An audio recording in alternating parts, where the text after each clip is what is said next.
بسم الله الرحمن الرحیم.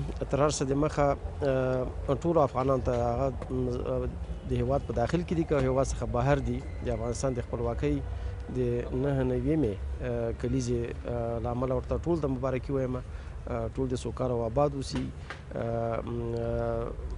نن چې موږ د خپلواکۍ 9/9 کلیزه نمانځو، په دې کې غټ پیغامونه پراته دي. 9 کاله وړاندې افغانستان په بشپړ ډول خپلواکي ترلاسه کړه او د تمدن او ترقۍ او د قانونیت پړاوونه پیل شول. په 10 کلونو کې افغانستان ډېر پرمختګ وکړ. افغانستان کې قوانین تصویب شول، قوانین وضع شول، عملي شول او د یو قانونمند ژوند د پیل لپاره لارې چارې برابرې شولې. نو افغانستان کې ازادۍ سره سم آبادي هم رامنځته شوله او د 10 کلو په بهیر کې دومره آبادي وشوله چې افغانستان په هغه وخت کې د سیمې او نړۍ په کچه د ښو مخ پر ودې هیوادونو په جمله کې حساب او د ازادۍ له پلوه د ملي تفکر له پلوه په ډېرو مطرحو هیوادونو کې شمیرل کېده. متاسفانه چې د کورنیو او بهرنیو د حصو له امله د کورنۍ ارتجاع، د تنګ نظریو او د بهرنیو توطیو له امله د افغانستان د تمدن کاروان په هغه وخت کې په ټپه ودرول شو او غازي امان الله خان مجبور شو چې هیواد پرېږدي د وینو د تویدو په خاطر. کورنۍ ارتجاع حاکمه شوله، انارشي رامنځته شوله او د همغې انارشۍ له وجې تر دې دمه پورې افغانان کړول کېږي. اوس چې افغانان یو کرت بیا خپلې تېرې حافظې ته مراجعه کړې ده، دا موږ په نیک فال باندې نیسو. اوس د افغانستان په بېلابېلو برخو کې په کور دننه او بهر د افغانستان د خپلواکۍ یاد تازه کېږي، د غازي امان الله خان افکارو ته مراجعه کېږي. یو ځل بیا ټولنه د قانونمندۍ په لور باندې روانه ده.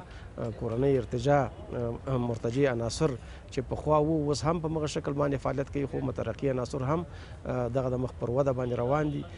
د افغانستان په ګوټ ګوټ کې افغانستان بهر چې کوم هیوادپال افغانان دي دوی دا ورځ نمانځي. اوس دلته ګورئ تاسو چې عملاً د دې جشن لپاره تیاری نیول کېږي. زموږ ملګري د افغانستان د ملي تحریک ملګري چې په ډنمارک او نورو هیوادونو کې دي کال په کال د هیواد د خپلواکۍ کلیزه نمانځلې. سږکال بیا چې په ډنمارک کې د دې کلیزې د نمانځنې لپاره تابعیه نیولې. نو موږ ورته کور ودانۍ وایو.